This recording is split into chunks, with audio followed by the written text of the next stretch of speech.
আমাদের ভাইরা গ্রাম বাড়ি সকলকে নিয়ে সেই রাস্তা অবরোধ করেছিল এবং সেই রাস্তার কাজটা বন্ধ করেছিল। দুঃখের বিষয়, প্রশাসন তাদেরকে গ্রেপ্তার করে, গ্রেপ্তার করলো তো করলো, তারপরে তাদেরকে মিথ্যা কেসে ফাঁসানো হয়। আমাকে জোর করে তুলে নিয়ে গিয়েছে। আর মানে রাস্তার কাজটা এমনই হচ্ছে যে অটোওয়ালা চলছে, সব পাথরগুলো এক জায়গায় হয়ে যাচ্ছে। রাত 12টা 1টার পরে রাস্তাটা করেছে। মোটর সাইকেল নিয়ে মোটর সাইকেল স্লিপ মারছে, এত খারাপ। আমরা এক জায়গায় পা দিয়ে একটুকু নোকসানি দিলাম, দেখলাম আপনা আপনি খাওয়া উঠে যাচ্ছে। আবার ইনশাল্লাহ আবার লড়াই জারি থাকবে। আপনারা দেখছেন D9 বাংলা, আর আমি আনসার আলী। এই মুহূর্তে আছি দেগঙ্গা থানায়। গত 20 তারিখে দেগঙ্গা থানার 84 গ্রাম পঞ্চায়েতে পিচের রাস্তা ঢালাই কেন্দ্র করে আইএসএফ এর সঙ্গে সরকারি আধিকারিকদের ব্যাপক ঝামেলা হয়। নিম্নমানের পিচ ব্যবহার করা হচ্ছে এমনটাই অভিযোগ নিয়ে আইএসএফ এর কর্মী সমর্থকরা তারা পথ অবরোধ করে, যার পরিপ্রেক্ষিতে দেগঙ্গা থানার পুলিশ 4 জন আইএসএফ কর্মীকে গ্রেপ্তার করে। গতকাল রাত্রে তাদের জামিন হয়েছে। এ বিষয়ে তাদের সঙ্গে কথা বলবো, তাদের কি অভিজ্ঞতা হয়েছে এবং তাদের পরবর্তী কর্মসূচি কি, দেখুন বিস্তারিত ভিডিও। গত 20 তারিখে 84 অঞ্চলে যে দুর্নীতিযুক্ত রাস্তা তৈরি হচ্ছিল, সেই রাস্তার হাল খুবই বেহাল ছিল এবং তাতে পিচের কাজ হচ্ছিল এবং খুব নিম্নমানের। এই অবস্থায় আমাদের আইএসএফ কর্মীরা তারা প্রতিবাদ করায়, তারা আর কি যে হাজতবাস হয়েছিল, 4 দিনের জেল হয়েছিল, গত রাত্রে ছাড়া পেয়েছে। তো যারা ছাড়া পেয়েছে দেখতেই পাচ্ছেন আমার সঙ্গেই আছে, এবং এ বিষয়ে আপনি নেতৃত্ব দিয়ে তাদের ছাড়িয়ে এনেছেন, কি বলবেন?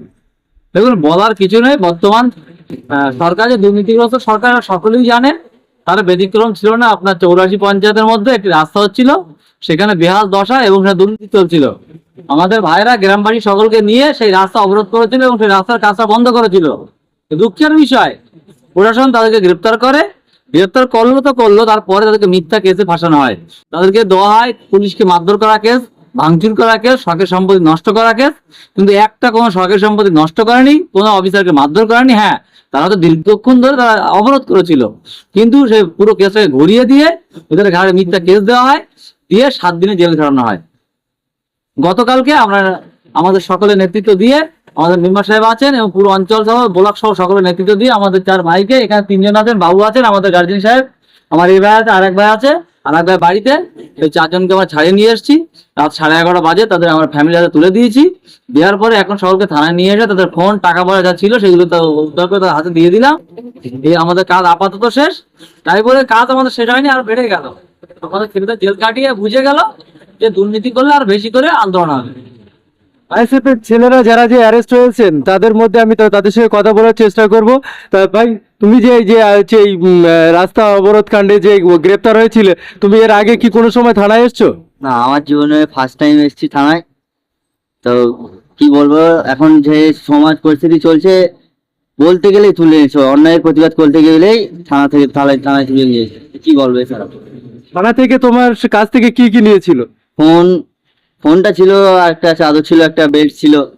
ওগুলো কি ফেরত দিয়ে? হ্যাঁ, দিয়েছে এগুলো ফেরত। তোমার নাম ও ঠিকানা? আমার নাম মোহাম্মদ জাহিরুদ্দিন মন্ডল, বাড়ি চিংড়িয়া, ওর সাথে যদি এরকম অন্যায়ের প্রতিবাদ কি চালিয়ে যাবে? আবার ইনশাল্লাহ আবার লড়াই জারি থাকবে। হ্যাঁ, এই যে আমাদের ভাই আরেকজন আবার বয়স আমাদের আমার সামনেই আছে, যিনিও রাস্তা কাণ্ডে অবরোধ কাণ্ডে গ্রেপ্তার হয়েছেন, গতকাল রাত্রি ছাড়া পেয়েছেন কোর্ট থেকে জামিনে। তো ভাই, আপনার নাম ও পরিচয়? আব্দুল্লাহ রহমান, 84 গ্রাম পঞ্চায়েত। এর আগে কি আপনার কোনো থানায় কেস ছিল? কোনো ছিল না। লড়াই কি জারি থাকবে এই অন্যায়ের বিরুদ্ধে? ইনশাল্লাহ। আগে হচ্ছে রাস্তা, সকালবেলা আমরা যাচ্ছি, রাত্রির 12টার সময় রাস্তা করেছে।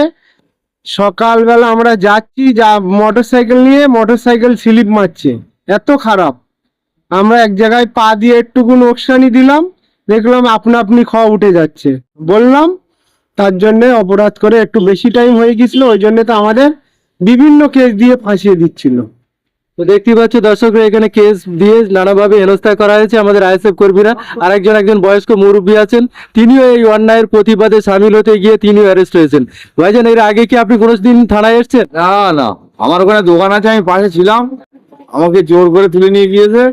আর মানে রাস্তার কাজটা এমনই হচ্ছে যে অটোওয়ালা চলছে, সব পাথরগুলো এক জায়গায় হয়ে যাচ্ছে। রাত 12টা 1টার পরে রাস্তাটা করেছে।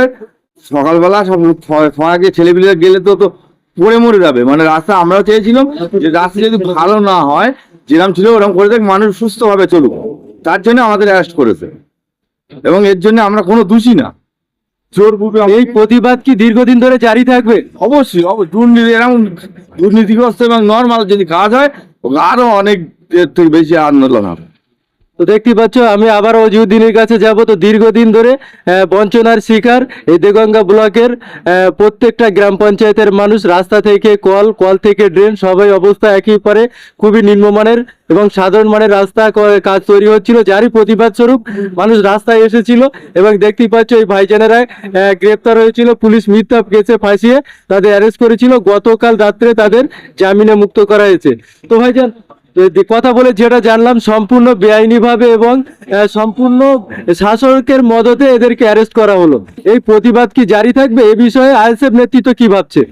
অটোমেটিক্যালি প্রতিবাদ জারি থাকার জন্য আগামী কালকে ডেপুটেশন আছে থানাতে, পুরো দেগঙ্গার মানুষকে নিয়ে কালকে ডেপুটেশন দেবো। যেভাবে এসআইআর থেকে মানুষের নাম কেটে বাদ যাচ্ছে আর যেভাবে এদেরকে ফাঁসানো হলো মিথ্যা কেসে, হ্যাঁ, রাস্তা যখন দুর্নীতি হচ্ছে সেই দুর্নীতি রোখার জন্য তারা দীর্ঘক্ষণ আন্দোলন করেছিল, এদের ভুল। কিন্তু একটা চোর রুখতে গিয়ে, গুন্ডাকে রুখতে গিয়ে ছোট একটা ভুল করা যায়। ভুলটাকে আপনাকে মান্যতা দিতে পারতো, কিন্তু পুলিশ প্রশাসন মান্যতা দেয়নি, বরঞ্চ এখানে মিথ্যা ভুরি কেস দিয়েছে, যে কেসগুলো দেখার মতো নয়। তারপরেও আমাদের মহামান্য কোর্ট তাদেরকে জামিন দিয়েছে, আমরা নিয়ে এসেছি। আগামী কালকে আমাদের ডেপুটেশন আছে, থানা ডেপুটেশন হবে। কেন গ্রেপ্তার করলো, কেন মিথ্যা কেস দিল, আগামীতে মিথ্যা কেস দিলে এর থেকে বড় আন্দোলন হবে, তার জন্য আর বার্তা কালকে দেবো। আর সেই সঙ্গে এসআইআর যে মানুষের নাম মিথ্যাভাবে কেটে দিচ্ছে, যে হোল্ড রেখেছে, তার জন্য যাতে করে প্রকৃত নাম বাদ না যায়, তার জন্য আগামীতে আমাদের ডেপুটেশন। এই ডেপুটেশনে আমাদের এই হবে, আন্দোলন যত রোকার চেষ্টা করবে আমাদের ছেলেরা তত পারবে। এর কত বয়স হয়েছে, এ ভাইয়ের কত বয়স, আমার চাচা, আমার বাপ সমতুল্য। এখন বাপেরা ঘরে বসে থাকবেন, আমরা খাটবো। আমার সেই বাপকে জেল কাটালো, আমার সেই ছোট ভাইকে জেল কাটালো, আমার এক ছোট ভাইকে জেল কাটালো, আমার বসে থাকবো মনে হয়? দেগঙ্গাবাড়ি বসে থাকবে না। আগামী কালকে যে ডেপুটেশন দেবেন এই যে গ্রেপ্তারের প্রতিবাদে, যে ফাঁসানো হয়েছে আইএসএফ কর্মীদের, এতে কি দেগঙ্গা ভিত্তিক হবে না 84 গ্রাম পঞ্চায়েত ভিত্তিক? পুরো দেগঙ্গা ভিত্তিক হবে। এখনো প্রশাসন বলছে কালকে না করার জন্য, আমরা সন্ধ্যাবেলা প্রশাসনের সাথে কথা বলবো, কিন্তু অনুষ্ঠান হবে দেগঙ্গা ভিত্তিক। কারণ কোনো 84 ভিত্তিক, কোনো পদ ভিত্তিক আর কাজ হবে না। কারণ দেগঙ্গা থেকে চোর মুক্ত সরকার গ্রহণ করবো, চোর মুক্ত করবো দেগঙ্গা, সুতরাং যা হবে দেগঙ্গা ভিত্তিক। এবার গত 3 দিন আগে দেখলাম যে আমুলিয়া অঞ্চলে একটা মারপিটকে কেন্দ্র করে আইএসএফ এর কর্মীদের আক্রান্ত করা হয়েছিল। সেখানে সামান্য এফআইআর করতে প্রায় 150-এরও অধিক লোক জমেছিল। একটা প্রতিবাদ মিছিল যেখানে হবে, সেখানে কত লোক আশা করছেন যে জমায়েত হতে পারে? দেখুন, আমরা তো শাসক দল নয়, বা আমরা তো মিথ্যে কথা বলবো না যে এই লোক হবে সেই লোক হবে। আমরা যে লোকই হবে, মানুষ আসবে, মানুষ এই করবে। কিন্তু রোজার সময় আমরা বলেছি কম লোক নিয়ে করবো। Thank you.